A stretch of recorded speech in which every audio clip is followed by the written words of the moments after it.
하나님 아버지 참 감사합니다. 이 시간 저희들이 하나님의 말씀을 듣기를 사모하는 마음으로 이 자리에 나왔습니다. 하나님 아버지, 저희들에게 은혜를 주시옵소서. 하나님의 말씀이 우리 가운데 정말 진리로 들려지게 하시고, 하나님의 그 진리의 말씀이 우리에게 생명이 되는 복된 시간 되게 하여 주시옵소서. 이 시간 오직 그리스도만이 드러나게 하시고, 그리스도를 통해서 그리스도를 아는 귀한 시간 될 수 있도록 하나님 인도하여 주시옵소서. 지금 이 시간 이 자리 가운데 영적으로 잠들어 있거나 영적으로 침체 가운데 있는 영혼들을 주께서 긍휼히 여기셔서 그 영혼들을 불처럼 일으키는 귀한 시간 될 수 있도록 인도하여 주시옵소서. 감사드리며 예수님 이름으로 기도하였습니다. 아멘.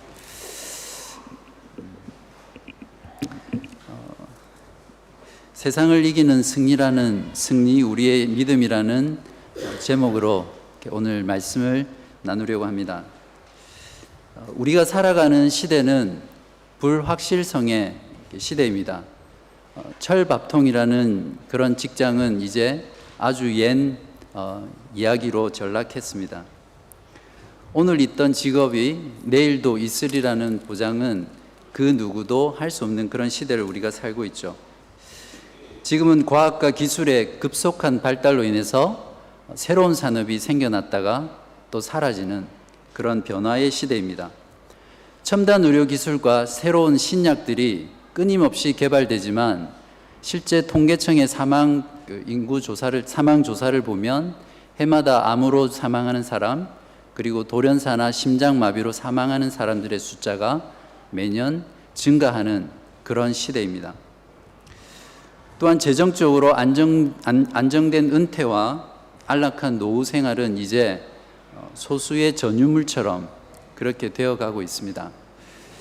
그래서 이런 불확실함을 조금이라도 줄이기 위해 현대인들은 건강과 시간과 그리고 소중한 관계마저도 노동과 돈으로 바꾸며 바쁘고 여유 없이 경쟁 가운데 살아가는 그런 사람들이 오늘날 현대인들이 아닌가 생각해 봅니다. 이런 불확실한 시대에는 확신을 가진 자가 성공을 하죠. 확신을 가진 자는 모든 일에 자신감이 넘치고 열정이 있으며 인생을 당당하게 살아가는 그런 자들입니다. 성공에 대한 분명한 확신을 가지고 사업을 시작하는 사람과 긴가민가 하면서 확신이 없이 사업을 시작하는 사람과는 이미 시작 전부터 승패가 결정된 그런 게임이죠. 여러분은 지금 어떤 일에 확신이 가장 필요하십니까? 우리 그리스도인은 신자가 되는 순간부터 세상과의 전투가 시작됩니다. 왜냐하면 하나님을 믿는 자는 하나님께 속했고 세상은 마귀에게 속했기 때문입니다. 세상은 하나님의 자녀들을 핍박하고 조롱하고 멸시하고 왕따시키며 무시하고 공격하게 되어 있습니다. 또한 여러분 안에 있는 세상적 욕망과 세상적 가치관으로 인해서 지금 여러분은 치열한 그 영적인 전투를 벌이고 있지는 않습니까? 만일 여러분이 이런 세상과의 싸움을 매일매일 치르고 있다면 여러분에게는 믿음에 대한 확신, 구원에 대한 확신, 그리고 영생에 대한 확신이 정말 시급하고 절대절명에 필요한 그런 문제일 것입니다. 만일 혹시 여러분 가운데 세상과의 싸움에 대한 인식이 별로 없거나 믿음에 대한 확신이 여러분의 삶에서 그렇게 중요한 문제가 아니라면 아마도 여러분은 지금 영적으로 잠을 자고 있거나 영적인 게으름과 심각한 나태함에 빠져 있는 것일 것입니다. 지금 영적으로 잠을 자고 있는 교우님이 계시다면 오늘 말씀을 통해서 영적인 잠에서 깨어나시길 바랍니다. 지금 세상과 치열하게 전투하고 있는 교우님들이 있다면 오늘 말씀을 통해서 세상을 이기는 믿음에 대한 강한 확신을 가지고 돌아가는 복된 시간 되시기를 진심으로 바랍니다. 오늘 본문 말씀을 잠깐 보도록 하겠습니다. 신기하게도 요한일서의 마지막 부분에 해당하는 오늘 본문에서 사랑이라는 단어가 단 한 번도 나오지 않는 것을 발견하게 되었습니다.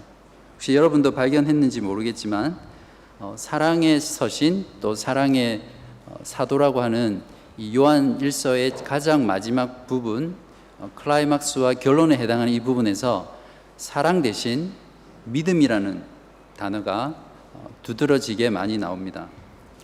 요한 1서 전체에서 믿음이라는 어근을 가진 단어가 총 10번 나오는데요. 그 중에 7번이 5장에서 나옵니다. 그 7번 중에 6번은 오늘 본문 4절부터 13절 사이에서 나오는 것을 발견하게 됩니다. 이것을 통해 우리가 알 수 있는 것은 마지막으로 사도 요한이 강조하고 싶은 것은 바로 믿음에 관한 주제라는 것을 우리는 알 수 있습니다. 지피지기 백전불패, 부지피이지기 일승일부, 부지피부지기 매전필퇴. 혹시 여러분 가운데 한자를 잘 아시는 분 중에 이 뜻을 아시는 분이 있으신지 모르겠습니다. 혹시 없으신가요? 만약에 맞추시면 제가 식탁 교제 때 밥값을 제가 내도록 하겠습니다. 그 손자병법 모공편에 나오는 말인데요. 적을 알고 나를 알면 100번 싸워도 위태로울 것이 없으니 나를 알고 적을 모르면 승과 패를 각각 주고받을 것이며 적을 모르는 상황에서 나조차 모른다면 싸움에서 반드시 위태롭게 된다는 그런 뜻입니다. 우리가 예수 그리스도를 믿고 하나님의 자녀가 되는 순간부터 우리는 세상과의 전투의 한가운데로 들어가게 됩니다. 왜냐하면 우리는 이 세상 안에 in the world, 이 세상 안에 살지만 우리의 소속은 이 세상이 아니라 하늘에 속한 자이기 때문입니다. 먼저 적을 알기를 원합니다. 우리의 싸움의 대상인 적은 누구입니까? 4절과 5절에서는 우리의 싸움의 대상을 세상이라고 말하고 있는데 여기서 말하는 세상은 무엇이죠? 사도 요한은 이 세상에 속한 자들을 가리켜 서신서 전체에서 어둠에 행하는 자, 하나님께 속하지 아니한 자, 적 그리스도, 거짓말하는 자, 미혹하는 자, 마귀에게 속한 자, 마귀의 자녀들, 형제를 미워하는 자, 살인하는 자, 미혹의 영, 거짓 선지자, 예수를 시인하지 아니하는 영, 악한 자 안에 처한 자 등으로 말하고 있습니다. 세상이란 하나님을 대적하는 마귀의 통치 아래 있는 모든 것을 세상이라고 볼 수 있습니다. 세상은 교회 밖에뿐만 아니라 바로 교회 안에도 있습니다. 또한 신자 밖에도 있지만 바로 우리 안에 그 세상이 있습니다. 하나님의 다스림 가운데 들어있지 않는 모든 것은 바로 우리가 싸워야 하는 세상이죠. 다음으로 우리 자신을 한번 알아보겠습니다. 이 세상과 싸우는 나, 그리고 우리는 누구입니까?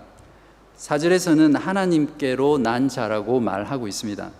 그리고 5절에서는 예수께서 하나님의 아들이심을 믿는 자들을 세상과 싸우는 자들이라고 정의하고 있습니다. 그렇다면 과연 우리와 세상은 왜 싸우는 것일까요? 그것은 주 예수 그리스도께서 다시 오셔서 사탄의 나라를 완전히 정복하고 하나님의 나라를 완성하시는 그날까지 우리의 믿음을 보존하고 구원을 얻기 위해서입니다. 다른 말로 하면 하나님의 나라에 들어가서 영원한 삶을 살기 위해서 우리는 세상과 싸우는 것입니다. 사단과 그의 세력들은 하나님의 자녀된 교회가 구원받지 못하도록 언제나 진리를 왜곡하고 우리의 믿음을 뒤흔들어 놓아서 끊임없이 공격하는 그런 존재들입니다. 그렇다면 이렇게 중요한 우리의 영원한 삶, 하나님 나라에 들어가는 것과 같은 중요한 그 싸움의 목적에서 이 전쟁에 이길 수 있는 방법은 무엇입니까? 무엇으로 우리는 이 전쟁에 이길 수 있습니까?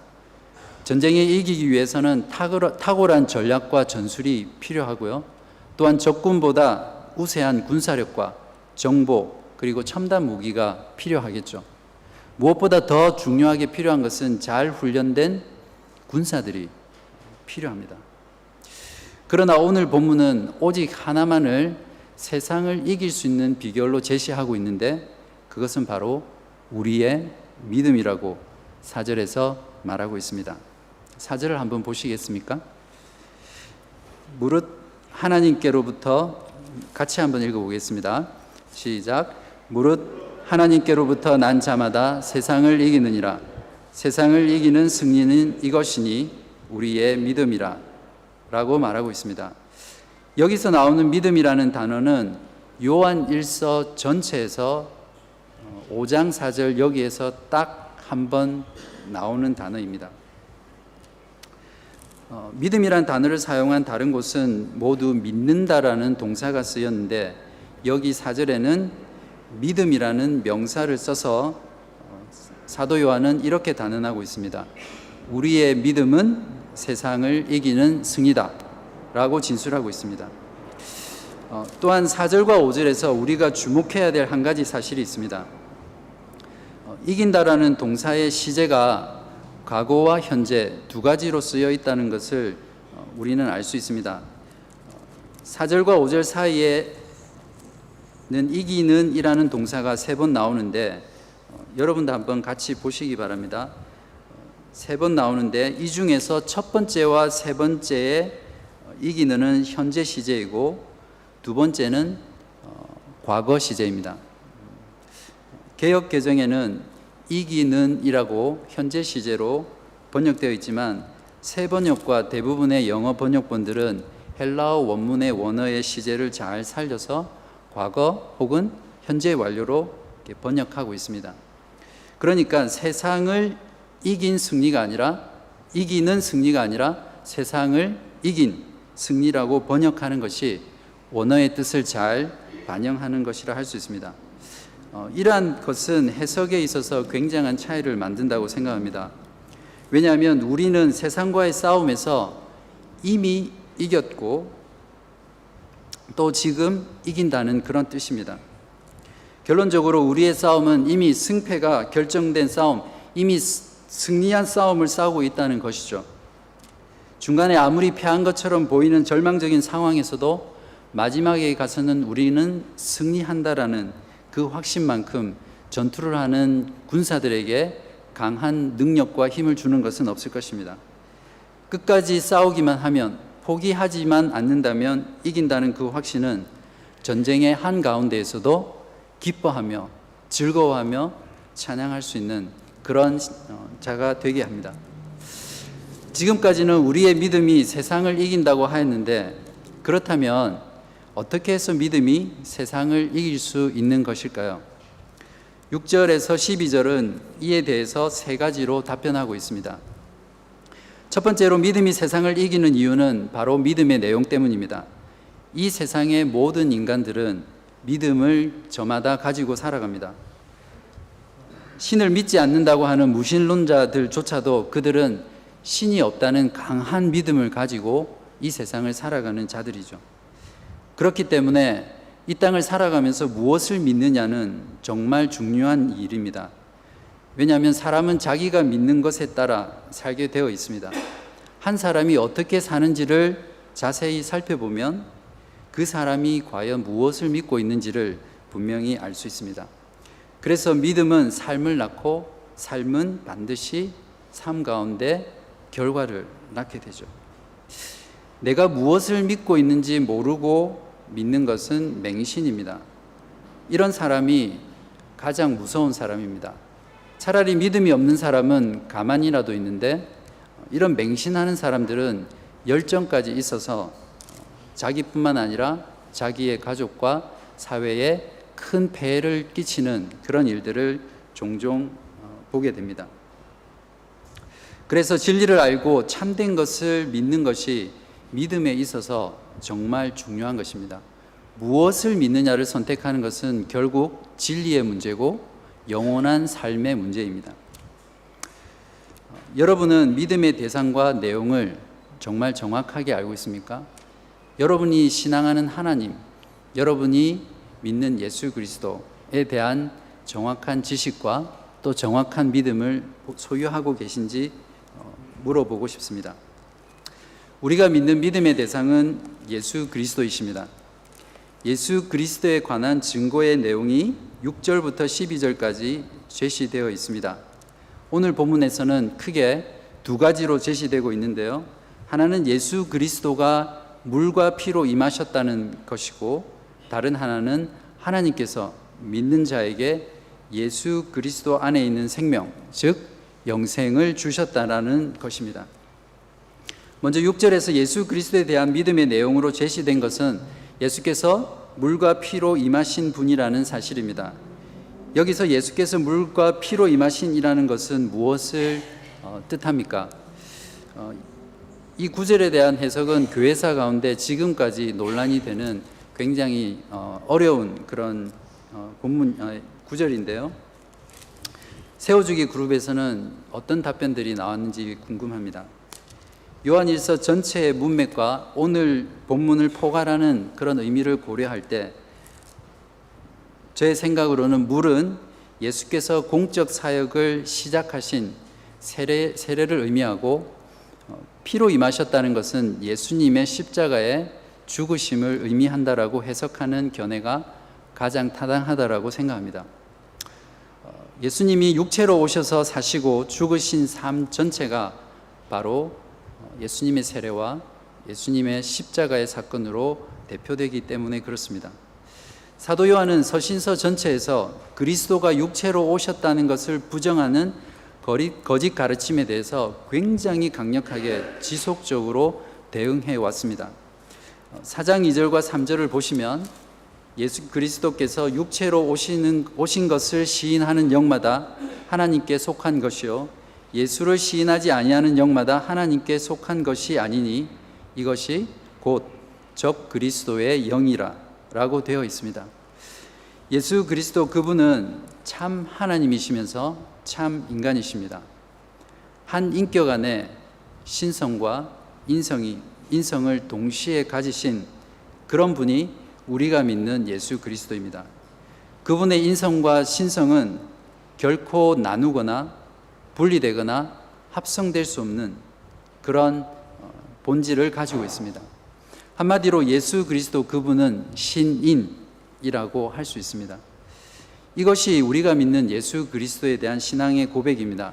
이것 외에 다른 예수 그리스도를 주장하거나 믿는 것은 모두 거짓된 믿음이죠. 오늘 성경 말씀을 통해 예수 그리스도에 대한 믿음의 내용을 다시 한번 점검하고 정확하게 알고 돌아가는 여러분 되시기를 바랍니다. 예수 그리스도에 대한 믿음의 내용으로서 또 다른 하나는 11절과 13절에서 제시하는 믿는 자에게 영생이 있다는 사실입니다.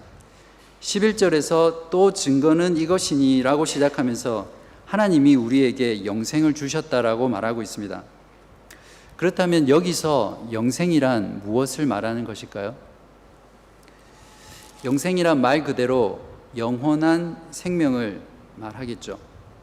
영원히 죽지 않고 사는 것을 말합니다. 성경의 다른 부분에서는 이 영생을 표현할 때 구원을 받는 것이라고도 말하고, 또 다른 곳에서는 하나님 나라에 들어가는 것, 천국에 들어가는 것을 영생이라고 표현하기도 합니다. 그렇지만 성경은 단순히 영원히 사는 것만을 영생이라고 정의하진 않습니다. 왜냐하면 지옥에서도 영원히 살기 때문입니다. 12절을 한번 보시겠습니다. 12절 한번 보실까요? 12절을 보시면 하나님의 아들 예수 그리스도가 있는 자를 생명이 있는 자라고 말하고 있습니다. 아들이 없는 자는 영원히 살아도 생명 없는 죽은 자일 뿐입니다. 12절에 아들이 있는 자에게는 생명이 있고 하나님의 아들이 없는 자에게는 생명이 없느니라. 또 20절을 보시면 예수 그리스도 자신이 바로 영생 그 자체라고 말씀하고 있습니다. 같이 한번 읽어보실까요? 시작. 또 아는 것은 하나님의 아들이 이르러 우리에게 지각을 주사 우리로 참된 자를 알게 하신 것과 또한 우리가 참된 자 곧 그의 아들 예수 그리스도 안에 있는 것이니 그는 참 하나님이시요 영생이시라. 영생을 가졌다는 것, 생명 있는 산 존재가 되었다는 것은 예수 그리스도를 가졌느냐 가지지 못했느냐라는 여부에 따라서 결정됩니다. 우리는 어떻게 예수 그리스도를 우리 안에 가지게 되었죠? 바로 예수께서 하나님의 아들이심을 믿는 그 믿음으로 말미암아 우리는 예수 그리스도를, 하나님의 아들을 우리 안에 가진 자가 되었습니다. 그 믿음으로 우리는 하나님께로부터 태어난 자, 거듭난 자가 되었습니다. 사절에서 분명히 하나님께로부터 난 자, 즉 거듭난 자는 세상을 이긴다고 선언하고 있습니다. 우리에게 영생이 있다는 사실을 확신하는 것만큼 이 세상을 살아가는 신자에게 이 세상을 강하게 이길 수 있는 것은 없을 것입니다. 이제 잠시 여러분에게 질문을 하나 드리도록 하겠습니다. 여러분이 영생 얻기를 소망하는 근본적인 동기와 이유는 무엇입니까? 마음속으로 진지하게 지금 한번 자문해 보시기 바랍니다. 정말 예수 그리스도가 영생에 대한 여러분의 소망의 동기입니까? 하나님의 아들이신 예수 그리스도를 참되게 믿어서 그 참된 믿음의 결과로 영생을 얻는 그것이 아니라 영생 그 자체가 목적이 되어서 예수 그리스도를 믿는다면 그것 자체가 죽은 믿음이며 영원한 생명이 아니라 영원한 사망으로 인도되는 믿음입니다. 오늘날 교회에 출석하는 많은 사람들에게 이런 류의 신앙이 얼마나 많은지 모릅니다. 이런 신앙은 단연코 우상숭배라고 할 수 있습니다. 자기 숭배교의 신도일 뿐이죠. 영생을 얻기 위해 예수를 믿는 것은 마치 더 많은 황금알을 얻기 위한 그 욕심 때문에 황금을 낳는 그 거위의 배를 갈라 죽여버리는 그런 어리석은 자와 같은 행위입니다. 그런 신앙에는 예수 그리스도는 안중에도 없습니다. 영생 그 자체가 우리의 신앙의 목적이 되어서는 안 됩니다. 참된 믿음은 우리가 그토록 뵙기를 갈망하고 그토록 사랑하는 예수 그리스도 그분과 영원히 살 수 있기 때문에 소망하는 것이어야 합니다. 그러면 영생은 언제 얻는 것이죠? 영생은 우리가 죽어서 이 다음에 누리는 그러한 삶을 말합니까? 성경은 결코 영생이 죽어서 우리가 누리는 그런 삶이라고 말하고 있지 않습니다. 오늘 13절에 보시면 요한일서 전체에서 가장 중요한 말씀 중인데요. 요한일서를 쓰게 된 목적입니다. 13절을 한번 같이 읽어보도록 하겠습니다. 시작. 내가 하나님의 아들의 이름을 믿는 너희에게 이것을 쓰는 것은 너희로 하여금 너희에게 영생이 있음을 알게 하려 합니다. 여기서 영생이 있음이라고 말하고 있습니다. 과거 표현이죠. 영생이란 하나님의 아들의 이름을 믿는 자 안에 이미 존재하는 것입니다. 지금 누리고 경험할 수 있는, 그리고 경험하는 생명을 말하죠. 지금 영생을 가지지 못한 자는 죽어서도 결코 영생을 가질 수 없습니다. 사도 요한은 믿는 자들에게 주어진 이 영생을 확신하기를 정말 간절히 원했습니다. 예수 그리스도를 믿음으로 말미암아 아들을 가진 자는 이미 영생을 가진 자이며 지금 영생을 누리며 누릴 수 있는 자입니다. 만일 여러분이 예수 그리스도를 참되게 믿는다면 여러분 안에 바로 이 영생이 지금 현재 있으며 또 지금 현재 그 영생을 누리는 자입니다. 이런 확신을 가진 신자에게는 죽음이 두렵지 않습니다. 그에게 죽음은 이미 지금 내가 가지고 소유하고 누리고 있는 것들을 단지 다시 한번 그곳에 가서 확인하는 그런 과정일 뿐이죠. 죽음은 영원한 삶으로 들어가는 문입니다. 죽음은 이 땅의 장막을 벗고 그리스도의 옷으로 새롭게 덧입는 영광되고 환희에 찬 순간입니다. 그리스도와 같은 몸이 되어 그리스도를 만나는 최고의 순간이죠. 그래서 영생에 대한 확신을 가지는 신자는 세상을 살면서 사람을 두려워하지 않습니다. 사람 눈치를 보지 않죠. 그리고 사람을 높이지도 않습니다. 또한 어떤 순간에도 몸은 죽여도 영혼은 어찌할 수 없는 그 인간을 두려워하여 자신의 신앙을 포기하거나 변절하거나 타협하지 않는 자입니다. 영생의 확신을 가진 자는 이 세상을 궁극적으로 사랑하지 않게 됩니다. 왜냐하면 이 세상에 보이는 모든 것들, 이 세상에서 우리의 마음을 사로잡고 우리의 영혼을 빼앗아가는 모든 것들은 결국 다 지나가는 일시적인 것이기 때문입니다. 요한일서 2장 15절과 16절에는 이러한 부분에 대해서 놀랍게 말씀하고 있습니다. 제가 한번 읽어보겠습니다. 요한일서 2장 15절과 16절입니다. 이 세상이나 세상에 있는 것들을 사랑하지 말라. 누구든지 세상을 사랑하면 아버지의 사랑이 그 안에 있지 아니하니 이는 세상에 있는 모든 것이 육신의 정욕과 안목의 정욕과 이생의 자랑이니 다 아버지께로부터 온 것이 아니요 세상으로부터 온 것이라. 이 세상도 그 정욕도 지나가되 오직 하나님의 뜻을 행하는 자는 영원히 거하느니라. 아멘. 정말 놀라운 말씀이지 않습니까? 영생의 확신을 가진 자는 이 땅의 것들에 목을 매지 않는 자들입니다. 많이 가졌다고 교만하거나 무시하지 않으며 적게 가졌다고 주눅들거나 또 시기하지도 않는 자족하는 삶을 살게 되죠. 영혼이 자유롭고 환희로 가득 찬 그런 인생을 살게 되는 것이 바로 이런 자들입니다. 늘 감사하고 늘 만족하고 늘 가슴 벅찬 희망으로 웃을 수 있는 그런 삶을 살게 합니다. 정말 멋진 인생 아닙니까? 그리스도를 믿는 믿음으로 우리 안에 영생이 있다는 이 확신 때문에 이런 멋진 인생, 이런 아름다운 인생, 그리고 이렇게 자유로운 인생을 여러분도 살아가시기를 진심으로 바랍니다. 두 번째로 믿음이 세상을 이기는 이유는 증거하시는 이가 하나님이시기 때문입니다. 증거하는 사람이 확실하다면 그 증거는 분명히 확실할 수 있겠죠.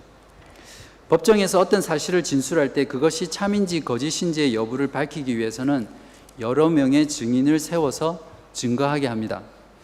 그리고 증인은 자신이 진실만을 말하고 추호도 거짓을 말하지 않을 것을 선서한 뒤에 증언을 시작하게 되죠. 우리의 믿음에 대한 증거로 하나님이 증인으로 나섰습니다. 그분은 영원한 진리이신 분이십니다. 6절에서는 진리의 성령께서 예수 그리스도가 물과 피로 임하셨다는 것을 증언하고 계십니다. 또한 요한복음 15장 26절에서는 이렇게 성령께서 이렇게 증언하고 있습니다. 내가 아버지께로부터 너희에게 보낼 보혜사 곧 아버지께로부터 나오시는 진리의 성령이 오실 때에 그가 나를 증언하실 것이요 라고 말하고 있습니다. 여기서 예수님이 제자들에게 약속하신 성령은 오순절날 우리들에게 교회 가운데 임했죠. 성령께서 예수 그리스도가 물과 피로 임하셨음을 증언하셨다는 것은 진리의 성령께서 예수님의 삶과 죽으심을 통해서 이루신 그 성자 예수 그리스도의 구속의 사역을 모든 신자의 심령 가운데 적용하시고 증거하셨다는 것을 말합니다. 곧 성육신하신 하나님의 아들의 구속의 사역을 오순절에 임하신 그 성령께서 모든 신자들의 마음에 믿음으로 역사하셨다는 것을 말합니다. 이런 구속사적인 의미로 볼 때 8절에서 성령과 물과 피 이 셋이 합하여 하나라는 말은 물과 피와 성령 모두가 예수 그리스도에 대해서 동일한 증거를 하고 있다라는 그런 말을 의미합니다. 또한 성부 하나님께서 친히 예수 그리스도가 하나님의 아들이심을 증언하셨습니다. 예수님이 물로 세례를 받으실 때 성부 하나님은 예수님께서 하나님의 아들이심을 이렇게 인준하셨습니다. 마가복음 1장 10절에서 11절 말씀에 곧 물에서 올라오실새 하늘이 갈라짐과 성령이 비둘기같이 자기에게 내려오심을 보시더니 하늘로부터 소리가 나기를 너는 내 사랑하는 아들이라 내가 너를 기뻐하노라 하시니라. 이처럼 예수 그리스도의 사심과 죽으심과 부활로 완성된 구원의 사역은 언제나 성부, 성자, 성령 하나님의 공동의 사역이며 공동의 증언입니다. 사람의 증언일지라도 두세 사람이 말하면 진실로 받아들이는데 하물며 온 세상과 우주 가운데 참되신 삼위일체의 하나님께서 함께 증거한 이 증거보다 더 확실한 증거가 어디 있겠습니까? 이런 믿음의 증거를 가진 자가 어찌 세상을 이기지 못하겠습니까? 마지막 세 번째로 우리의 믿음이 세상을 이기는 이유는 우리 안에 바로 그 하나님의 증거를 가지고 있기 때문입니다. 아예 하나님의 증거가 우리 안에 들어와서 우리 안에 새겨져 버린 거죠. 본문 10절에서 분명히 하나님의 아들을 믿는 자는 믿는 자 안에 증거를 가진 자라고 말하고 있습니다. 하나님께서 하나님의 아들에 대해 증거하신 것을 믿지 않는 자는 하나님이 증언하신 것을 하나님을 위증자로 만들어버리는 그런 죄를 범하게 됩니다. 즉 하나님을 거짓말쟁이로 만드는 것이죠. 이것은 영원히 선하시고 참되시며 거룩하시고 완전하신 온 우주의 창조자, 구원자, 주권자 되시는 하나님을 거짓말쟁이로 만들어버리는 그야말로 신성모독의 죄입니다. 반역 중에서도 가장 큰 반역이며 그 결과 그 죄값은 영원한 죽음의 형벌입니다. 성경에서 말하는 죄는 언제나 불신을 말합니다. 하나님의 아들 예수 그리스도를 거부하고 믿지 않는 것이 곧 죄이며 그것이 곧 사망이라는 것이죠. 우리의 믿음은 우리 안에 하나님의 증거를 가졌음을 확증해 줍니다. 믿음에 대한 증거를 받기 아니라 자기 안에 가진 사람보다 인생을 더 확신 가운데 살아가는 자가 어디에 있겠습니까? 하나님의 증거가 우리의 심장 가득히 그리고 우리의 세포 하나하나에 알알이 박혀있는 그런 사람들은 무서울 게 없는 사람이죠. 겁날 게 없는 사람이죠. 이런 사람은 세상의 공격이 아무리 거세고 아무리 거대하더라도 담대하게 그 적과 맞서 싸워 끝까지 이길 수 있는 그런 사람이죠. 우리는 지금까지 믿음이 세상을 이기는 이유로 세 가지를 들었습니다. 첫 번째로 예수 그리스도에 대한 믿음의 내용과 두 번째로 증거하시는 분이 하나님이시라는 것, 그리고 세 번째로 그 증거가 바로 우리 안에 새겨져 있다라는 그 내용으로 살펴보았습니다. 성경은 분명히 말하고 있습니다. 세상을 이기는 승리는 바로 우리의 믿음이라고 말입니다. 우리가 믿는 믿음에 대한 확신은 이렇게 세상과 싸울 수 있는, 이길 수 있는 비결입니다. 그리고 그 이김의 원천이죠. 그렇다면 세상을 이기는 믿음을 가지고 사는 삶은 구체적으로 어떻게 사는 것을 말하겠습니까? 오늘 본문의 14절에서 21절이 이에 대해서 잘 답변해 주고 있습니다. 그러나 이것 또한 또 한편의 설교의 분량이기 때문에 오늘은 간단하게 정리만 하고 넘어가도록 하겠습니다. 14절에서 21절에서 세상을 이기는 삶에 대한 것에 대해서 이렇게 답변해 주고 있습니다. 세상을 믿음으로 이기는 삶은 결코 각계 전투로는 불가능합니다. 신자 한 사람으로는 이길 수 없는 싸움이죠. 반드시 공동체적 삶이어야 하며 공동체를 떠나 홀로 세상을 싸워 이길 수 있는 신자는 아무도 없습니다. 그러한 삶은 하나님의 원래 계획에, 원래의 설계에 없던 것이죠. 첫 번째로 14절부터 17절까지 내용인데요. 하나님께로부터 난 자는 하나님께 그의 뜻대로 기도하면 반드시 하나님께서 그 기도에 응답하실 것이라는 기도 응답의 확신을 가진 자입니다. 사도 요한은 여기에서 그러한 기도 응답의 확신을 가지고 우리 가운데 형제들 중에, 자매들 중에 범죄하는 지체들이 있을 때 그들이 그 범죄에서 떠나서 회개하고 돌아올 수 있도록 하나님께 기도하라는 것입니다. 그렇게 할 때 하나님께서 그 범죄하는 영혼에게 구원을 주실 거라고 말씀하고 있는 거죠. 진정한 형제 사랑은 바로 범죄하는 지체들을 향해, 죄 가운데 빠진 지체들에게 그들을 권면하고 그들을 위해서 그들의 영혼을 가슴 가운데 끌어안고 하나님께 기도하는, 그것이 정말 형제를 사랑하는 모습이라고 생각합니다. 이렇게 할 때 우리의 교회 공동체는 세상과 구별되고 우리의 교회 공동체는 거룩한 하나님의 공동체로 거룩한 하나님의 공동체로 될 것입니다. 두 번째로 18절과 20절에서 말하고 있는 내용입니다. 사도는 우리가 아는 것이라고 하면서 세 가지를 말하고 있습니다. 그 세 가지 알에 대한 공동체적 고백을 강조하고 있습니다. 먼저는 하나님께 난 자는 결코 범죄할 수 없다는 사실입니다. 두 번째로 우리가 속한 곳은 이 세상 악한 자가 아니라 바로 하나님께 속한 자, 하나님에게서 난 자라는 사실입니다. 마지막으로 예수 그리스도를 통해서 하나님을 알게 된 것과 하나님의 아들 예수 그리스도가 우리 안에 있다라는 그 사실, 그 참된 지식을 나 개인이 아니라 온 공동체가 함께 동일한 믿음으로 신앙 고백적으로 해야 된다라는 것을 말하고 있습니다. 이처럼 교회 공동체는 하나님에 대한 참된 지식을 함께 고백하는 신앙 고백 공동체이어야 합니다. 교회는 언제나 진리 안에서 하나 되어야 하며 같은 신앙을 고백하는 공동체이어야 하죠. 이것을 위해 우리는 바른 교리와 진리 체계를 성경 말씀을 통해 늘 교회적으로 배우고 애쓰고 권면하는 삶이 너무나 중요합니다. 우리가 싸우는 세상의 싸움의 본질은 사실 진리 전쟁입니다. 우리가 진리에 대해서 잘 모르고 확신이 없다면 어떻게 이 세상을 싸워서 이길 수 있겠습니까?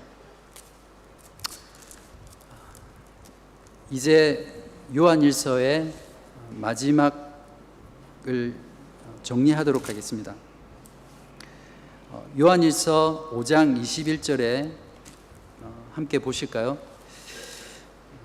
자, 같이 한번 읽어보겠습니다. 시작. 자녀들아, 너희 자신을 지켜 우상에게서 멀리하라. 자, 이제 요한일서의 마지막 21절까지 우리는 왔습니다. 근데 참 놀라운 것은 사랑의 서신이며 또한 사랑의 사도라고 알려진 사도 요한의 그 편지의 가장 마지막 말에 자녀들아 너희 자신을 지켜 우상을 멀리하라, 이런 경고의 메시지로 편지를 끝맺고 있는 것이 저는 굉장히 놀랍다고 생각합니다. 제가 이런 의문을 가지고 로마서부터 요한계시록까지 서신서의 가장 마지막 부분을 한번 찾아봤습니다.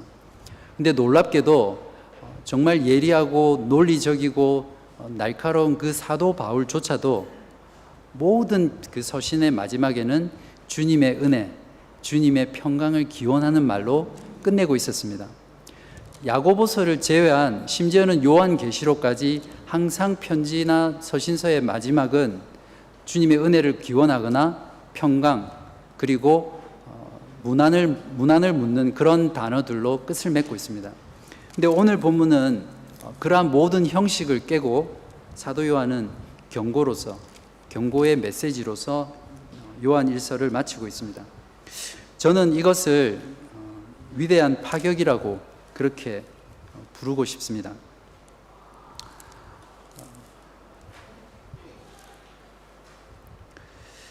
요한은 편지의 맨 마지막을 이렇게 끝을 내는 것이 지금까지 요한 일서를 통해서 사랑에 대한 말을 너무나 많이 했기 때문에 균형을 맞추기 위해서 이렇게 썼을까요? 아니면 편지의 서두처럼 의도적으로 강조를 위해서 편지의 형식을 깬 것입니까? 아니면 초대교회에 통용되었던 그 당시의 편지의 형식에 대해서 전혀 모르는 그런 무식함 때문에 이렇게 표현했을까요? 요한은 편지의 맨 마지막 절에서 자녀들아 라고 이렇게 부르고 있습니다. 저는 사도 요한이 성도들에게 마지막으로 하고 싶었던 그 수만 마디를 바로 이 한마디 자녀들아 라는 이 단어에 압축시켜 놓았다고 생각합니다.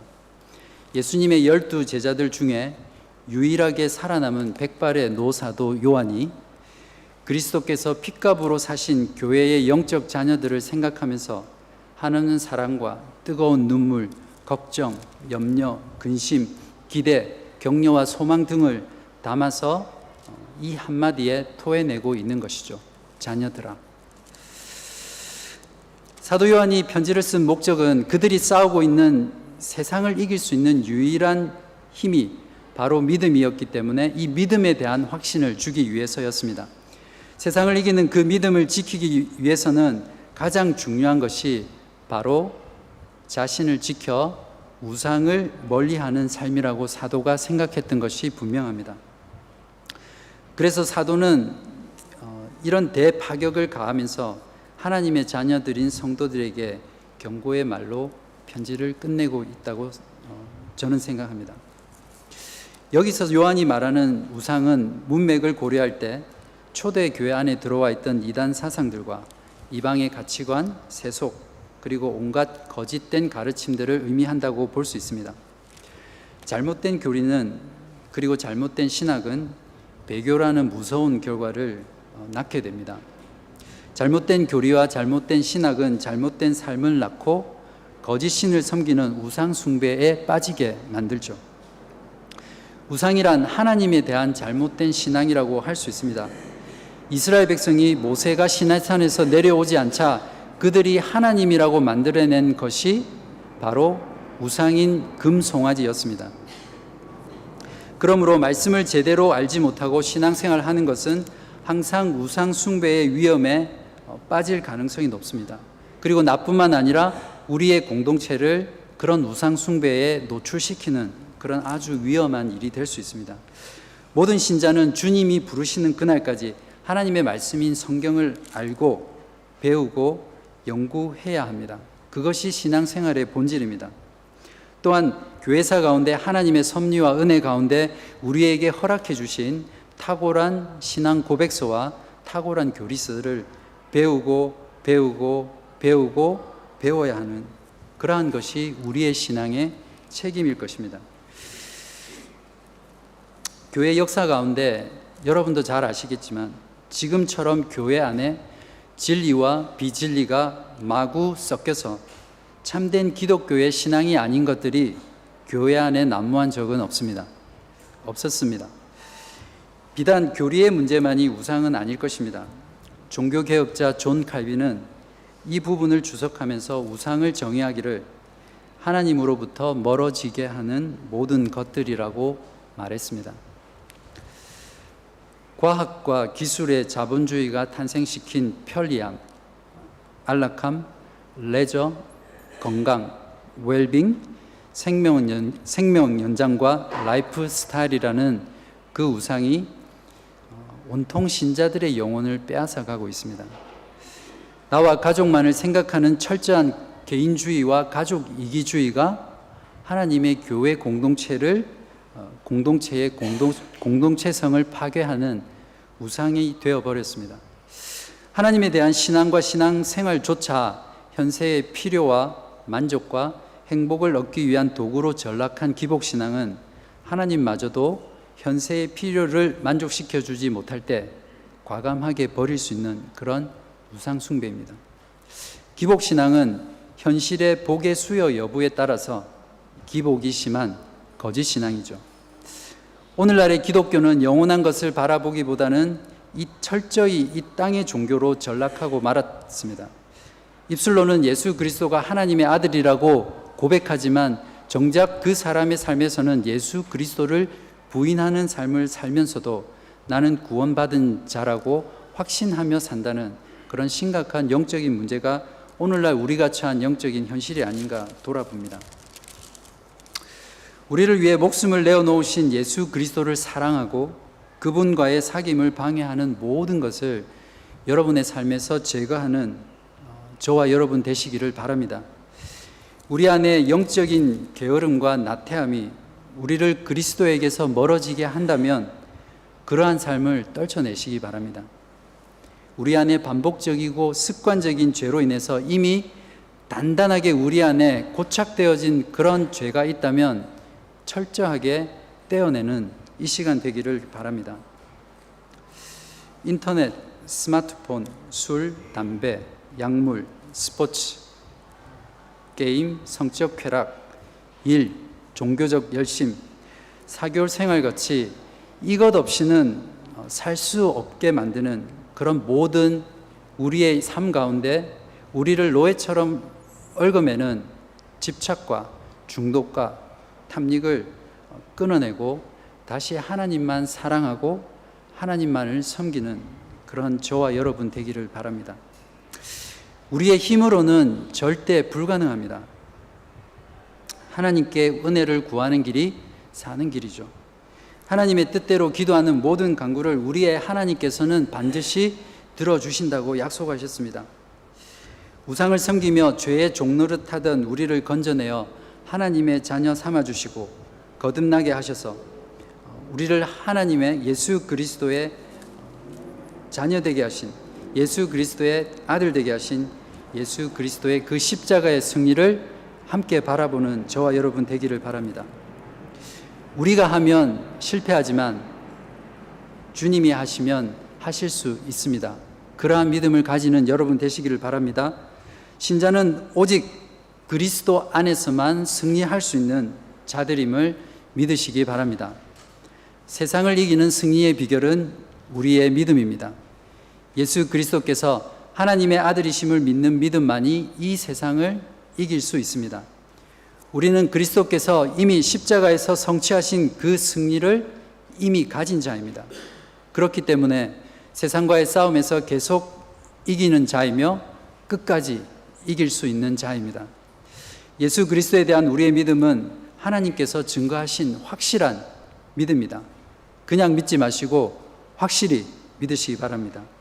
그 믿음이 우리 안에 하나님의 증거를 가지게 합니다.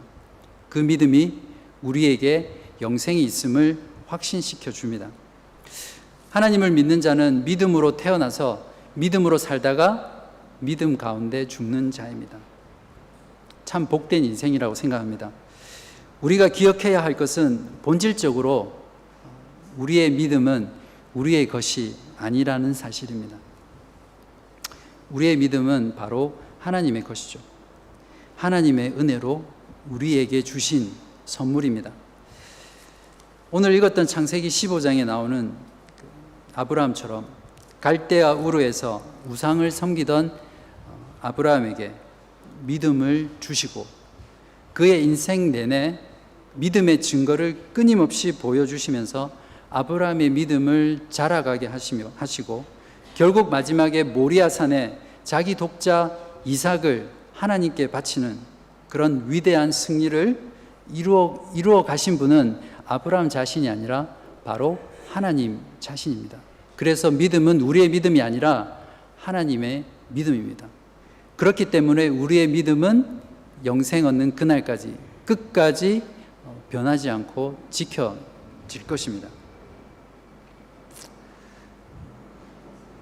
친히 쪼갠 고기가 되셔서 우리 대신 타는 제물이 되신 예수 그리스도 안에서만 우리의 믿음은 안전할 수 있습니다.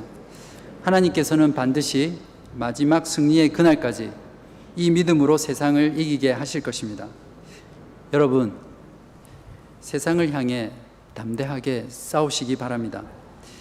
여러분은 이미 세상을 이긴 자입니다. 그리고 이기는 자이며 영원히 이길 자입니다. 예수 그리스도께서 하나님의 아들이심을 믿는 믿음만이 이 세상을 이기는 승리, 우리의 믿음입니다. 기도하겠습니다.